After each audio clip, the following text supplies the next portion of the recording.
निसर्गाने कोकणावर मुक्त हस्ताने उधळण केले आहे। त्याचाच एक भाग म्हणजे वर्षा पर्यटन।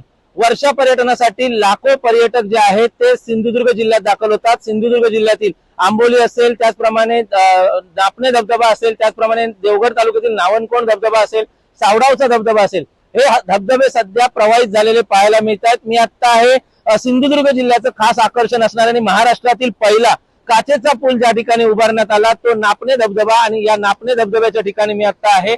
या ठिकाणी लाखो पर्यटक जे आहेत ते हजेरी लावून गेलेले आहेत, कारण राज्यातील पहिला काचेचा पूल जो आहे तो नितेश राणे यांच्या संकल्पनेतून उभारण्यात आला आणि त्यानंतर या ठिकाणी रील्स स्टार असतील, त्याचप्रमाणे प्री वेडिंग शूट असेल, यासाठी अनेक पर्यटक जे आहेत, अनेक सिंधुदुर्ग वासीय आहेत ते या ठिकाणी येत असतात। मात्र याचं खास आकर्षण जो आहे तो या पुलाच्या खालून वाहणारा धबधबा, आणि याच नापणे धबधब्याचं खास आकर्षण आहे तो येथील धबधबा जो आहे तो सध्या प्रवाहित झालेला आहे।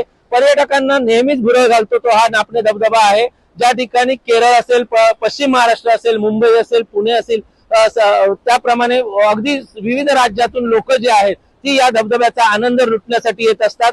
ज्या पद्धतीत स्वच्छ आणि सुंदर समुद्र किनारे अशी ओळख आहे कोकणाची, तशीच परिस्थिती सध्या सिंधुदुर्ग जिल्ह्यातील धबधब्यांची देखील असते। या ठिकाणी सुरक्षेच्या दृष्टीने अनेक उपाययोजना केलेल्या असतात। मात्र सध्या स्थितीला जर पाहिलं तर हे धबधबे जे आहेत ते कोरडे होते। मागील 1 महिन्यापासून पर्यटकांना आकर्षण असणारे हे धबधबे बंद असल्यामुळे काही काळ पर्यटकांना प्रतीक्षा करावी लागली। मात्र मागील 4 ते 5 दिवसापासून सुरू झालेल्या मोठ्या प्रमाणातील पावसामुळे हे धबधबे जे आहेत ते आता पूर्ण क्षमतेने प्रवाहित झालेले पाहायला मिळतात। त्यामुळे विकेंडची सुट्टी घालवण्यासाठी पर्यटक पुन्हा एकदा या धबधब्यांचा आनंद लुटण्यासाठी निश्चितच या ठिकाणी येतील अशी आशा जी आहे ती इथल्या व्यापारी वर्गातून व्यक्त केली जाते।